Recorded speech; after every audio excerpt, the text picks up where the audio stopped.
It is the Shane Queen Coaches Show. I'm Brian Giffen with Coach Shane Queen as we talk North Cobb football here on a weekly basis. The Shane Queen Coaches Show is presented by Freedom Church, and special shout-outs every week to our friends at 1885 Grill here in Ackworth. And, Coach, you come off to say impressive might not sum it up, 33-6 win over Walton. Had to be very satisfying as a head coach to run your team out there and see such good, solid execution in all three phases of the game for essentially the entire 48 minutes of the game. You want to bottle that up and carry that with you everywhere. Yeah, very proud of the way our kids responded and came out. You know, we talked about a couple weeks ago losing to Northside Warner Robins. When you do that and have some adversity, you got to turn it into something positive. And I think we challenged our kids the last couple of weeks to come and have great practices. You know, we were beating ourselves early on in the season, playing behind the chains, making some miscues, and we've got away from that the last couple of weeks, playing very physical style of defense, doing very well in the special teams, and then, of course, our offense putting a lot of points on the board. So those three phases of the game come together this Friday night, and that's probably the best game we've played all year.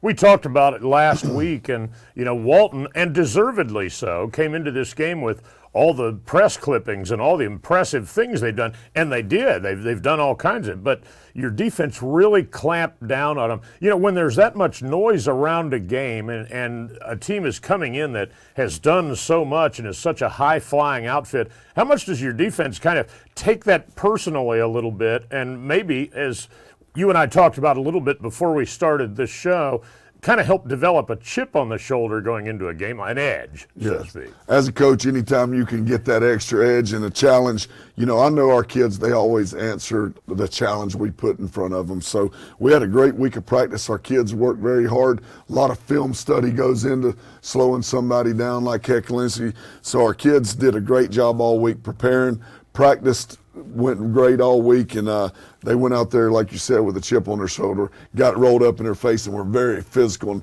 I thought we smothered them most of the night. They're going to have some big plays.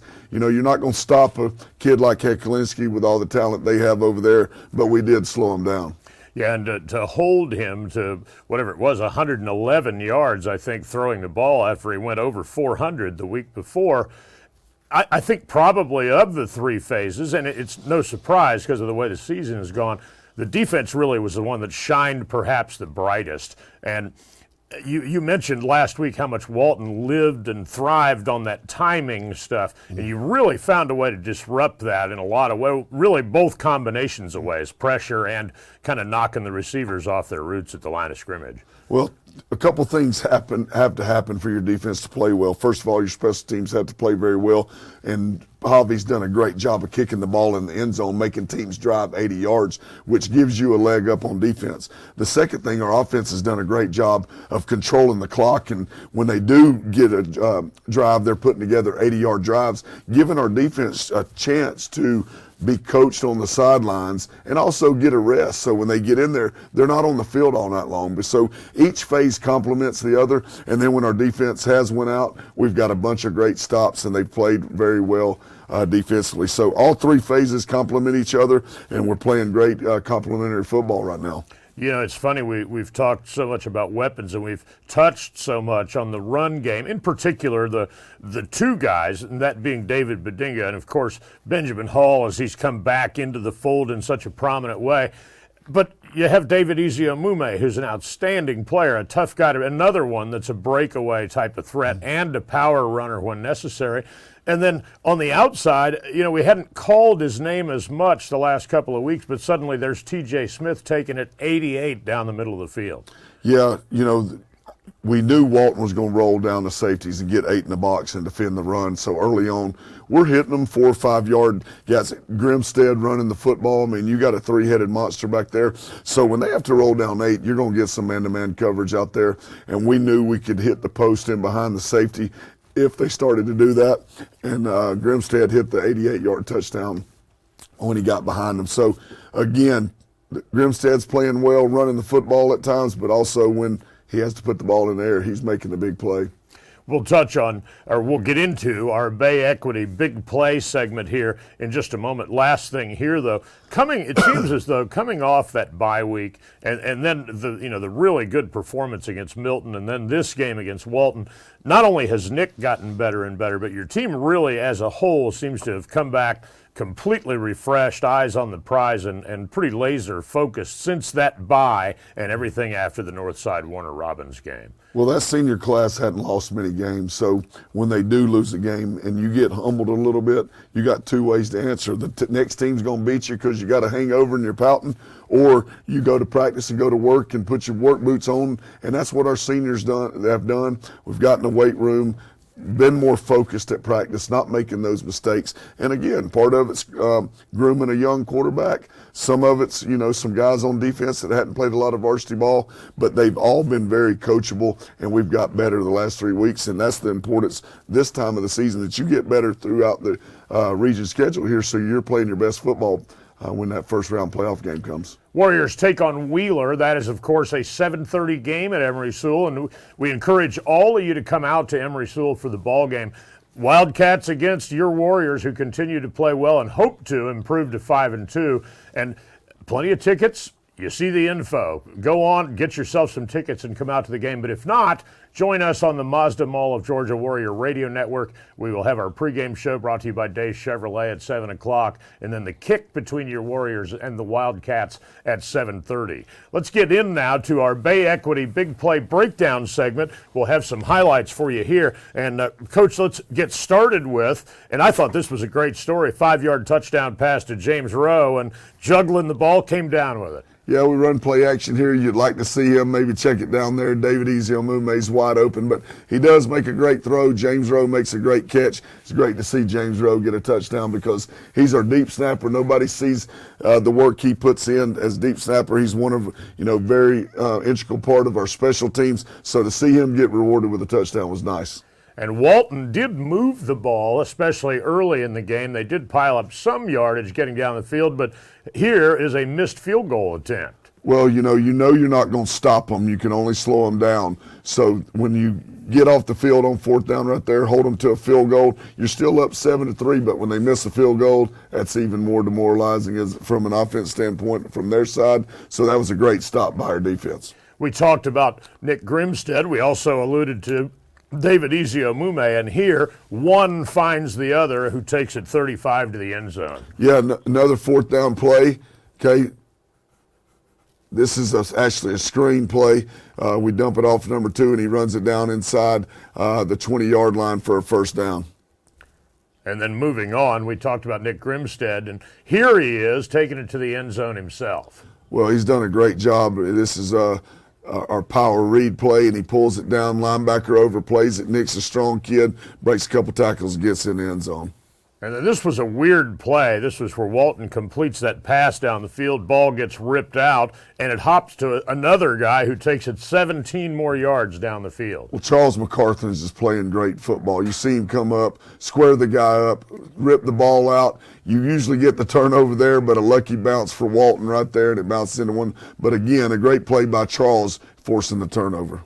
And Walton, as we talked about a couple moments ago, did move the ball some, but struggled to score. And here is a 4th and 1. They can't get it done. Well, you get in the red zone there, and we've got to play a little bit tighter coverage right there. He does run free, but at the same time, look at our guy break on the football. And I think that's Charles again, breaking on the football, gets a great pass breakup. Charles got his first Division I offer this week from Eastern Illinois. He's playing great football. Great to see him get rewarded with that this week. Boy, it helps when you have defensive backs that are long players too, and aren't necessarily outsized so often they are in the modern era. Yeah, our secondary's playing great. Lonis, Caleb Jenkins, you got Philip Gladney back there getting Quentin back right. Last week was a big boost, and Charles McCarthy's playing lights out.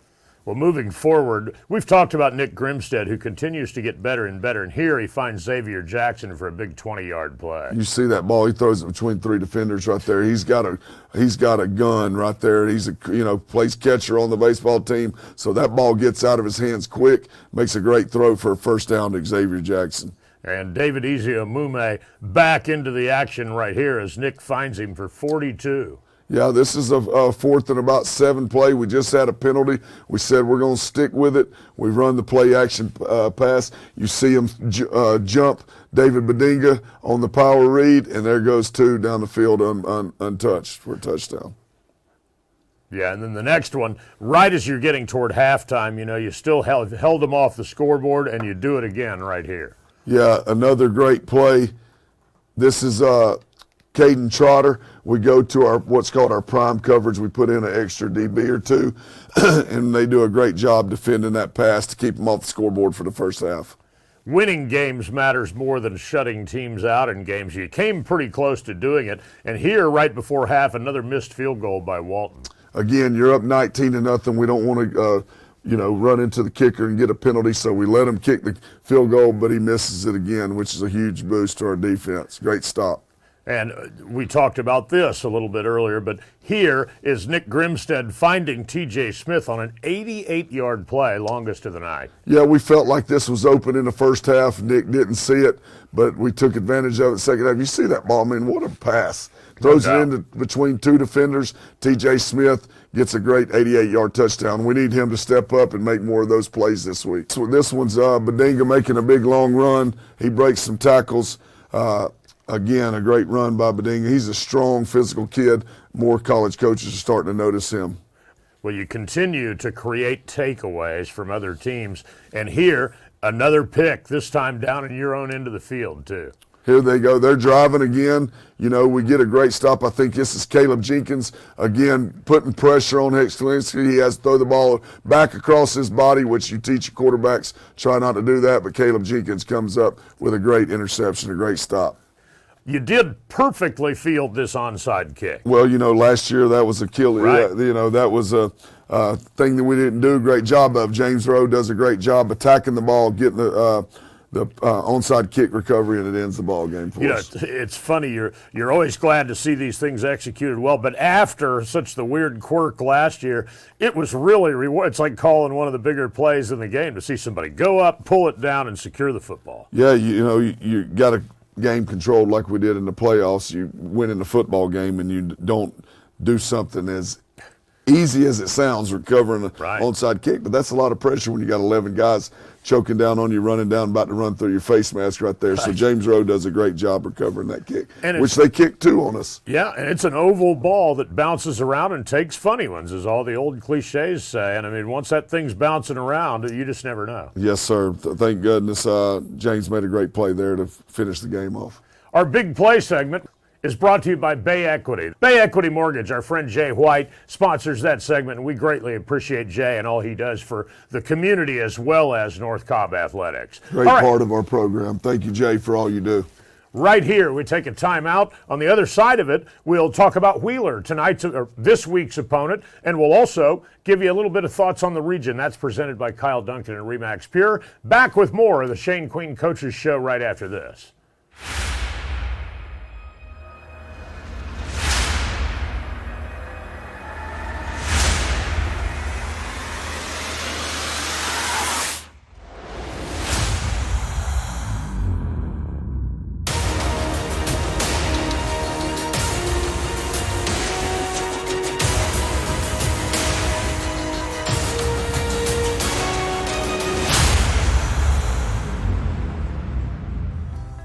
Hi, I'm Dr. Andrew Payne, owner and head doctor here at Lake City Chiropractic in beautiful downtown Ackworth. If you suffer from headaches, neck pain, back pain, or looking to start chiropractic care, I'd like to invite you to check out our office. As Ackworth and North Cobb's award-winning injury center, we treat whiplash injuries, herniated disc, and other spinal conditions from auto injuries every day. And as the official chiropractor of the North Cobb Warriors, we treat sports injuries every day. We would love to treat you and your family. Enjoy the game, and go Warriors. Deep fly ball at the left, way back, it's gone! This kid is killing me. He's definitely gonna get paid. Oh yeah, he's gonna get a big check. Dansby Swanson does it again, coming through in the clutch. He's gonna be cashing a big check.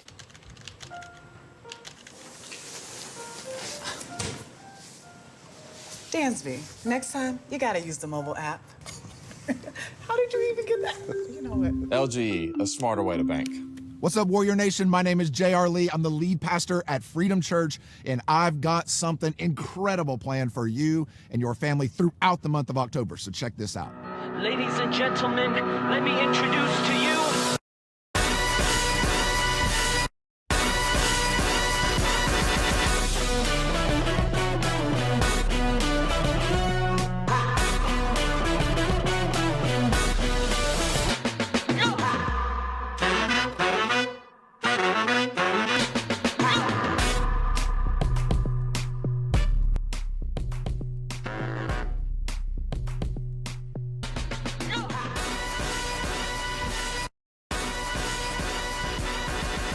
Blockbuster Weekends is going to be absolutely incredible. So go ahead and do whatever it is you got to do. Make plans or change plans to be able to join us every single Sunday during the month of October. It's going to be an amazing series. And also go ahead and join us this week, every single Sunday, 9, 10, 15, or 11:45 a.m. Go Warriors.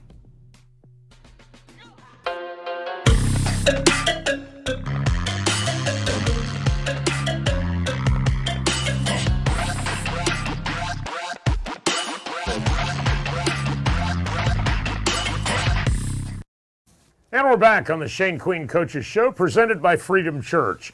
We also shout out weekly to 1885 Grill. And, of course, at some point before this season wraps and as we go along, we hope to do a couple more live-streamed versions of the Shane Queen Coaches Show at Main Street Events by 1885. But, Coach, let's turn our attention now to Wheeler, this week's opponent. Obviously one that over the years you know a lot about, but you haven't seen him the last couple.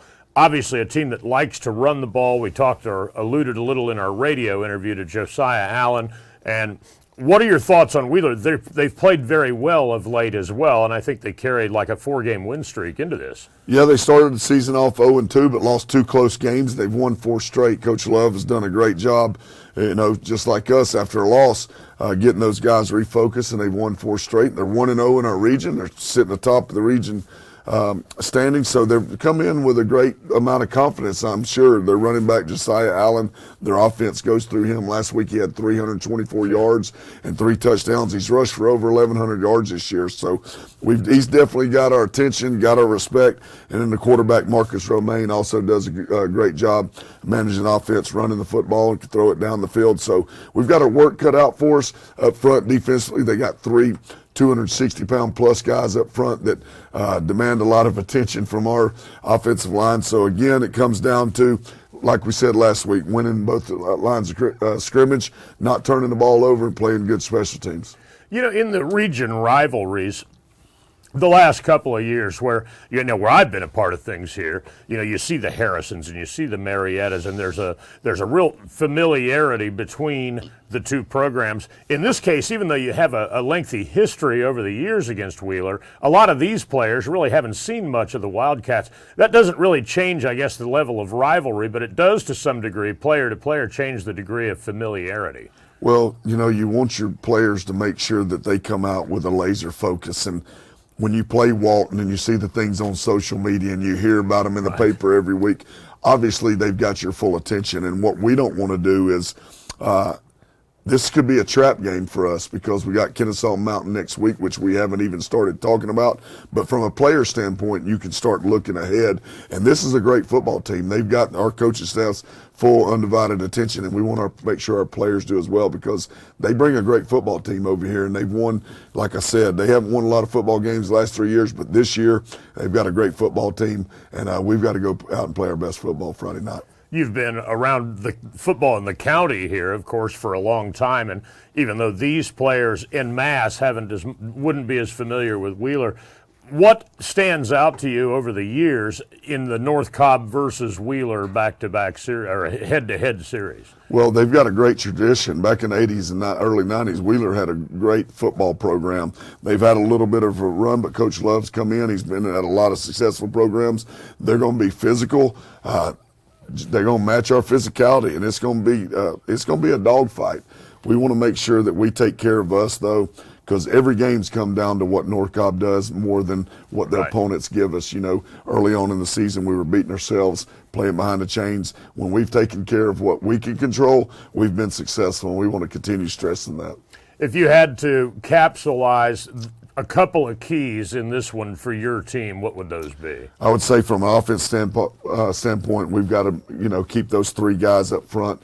We've got to block them very well, give Nick time in the pocket, continue getting first downs and moving the ball, because our offense has done a great job keeping our defense off the field, which is giving them rest. From a defense standpoint, we've got to tackle number one, Josiah Allen. He's a great running back, and we've got to put them in second and third and long. They don't like to throw the football. They hang their hat on running the football, and I feel like we can do both, and I feel like they're better at running the football. So then in special teams, continue improvement. Last week, Steele Ingram did a great job putting the football. Good for him, we've too. done we've had some trouble with 9-yard punts and 10-yard punts. He averaged 38 yards a punt last week, which was huge. One time, Walton didn't even put anybody back to return the ball because they didn't respect our kicking game from a punting standpoint. So he did a great job. He was our special teams player of the week. So great to see him punt the ball the way he did. And beyond punting the ball, I think most people out there in Warrior Nation are going to hear the name Steele Ingram a lot over the next few years. But Steele's doing a good job and getting an opportunity on the field, putting the boot in the ball. And if you can help shape field position, that's a big key. Huge, especially the way our defense is playing right now. Let's go now to our Kyle Duncan Remax Pure Region Report. And boy, we appreciate Kyle Duncan, too. Yet another great business in the community that has long time supported North Cobb football. But let's talk a little bit about Region 5. One commonality in this region that kind of stands out is between Osborne and Kennesaw Mountain and Wheeler, as you talked about. There's a handful of programs in this region that haven't fared especially well in recent years, but are really on resurgent runs. And Kennesaw Mountain may be a little bit further along than the other two, but this is a tough region, and you're going to have tough tests really week in and week out the rest of the way. Yeah, I think that's my luck. I looked at the region schedule to start early in the season. I'm like, okay, Wheeler and Osborne's have been down, and heck, they take off, and Wheeler's 4-2, and Osborne was 5-0 up until last week. But we've got a very solid region. Walton sitting there 0-1's got to play Kennesaw Mountain this week. Osborne will play Cherokee. I think Osborne's got a chance to make the playoffs in our region. And then Wheeler's sitting here, got a chance to be 2-0 in our region this week. Who would have thought that? So, again, a very tough region, and we can't rest on our laurels. We can't look back and read the press clippings what we did last week. We've got to play very good football this week. A great coach that I worked with a long time ago used to say, spend more time living up to your press clippings than reading them. That's great advice. Well, it is, because if you read them too much, next week you'll be sour and not wanting to read those press clippings. So our kids have done a great job of responding so far this year, and I expect them to continue to do so Friday night. And the upside, of course, to this region being tough is it just that much better prepares you for what you hope to do down the road once you get into the postseason. But right now it's a week at a time. Yeah, I would argue with anybody that our kids will be the most prepared team in the state once we start playoff time. Well, I say it every week. Best of luck, best of health, and let's go 1-0 again. I appreciate that. Students, we need you at the game Friday night. Great job, the student section, the band, cheerleaders. It's homecoming Friday night in Emory Sewell. Expect to see you guys there. Thanks for all you do. We love you, and go Warriors. Also want to tell you that if for some reason you can't make it to the game, do join us on our Mazda Mall of Georgia Warrior Radio Network. We put links to that page on our Warrior Radio Network Facebook page, and you can very easy listen. You can lock us in. Our Day Chevrolet pregame show begins at 7 o'clock, and kickoff between the Warriors and the visiting Wheeler Wildcats follows at around 7:30. That'll do it for the Shane Queen Coaches Show this week. Want to thank Freedom Church, who presents and brings you this program, and we always shout out our friends at 1885 Grill. They do a lot for this North Cobb program as well. Thanks to all of you for locking us in, and we'll see you at Emory Sewell Friday. Go Warriors.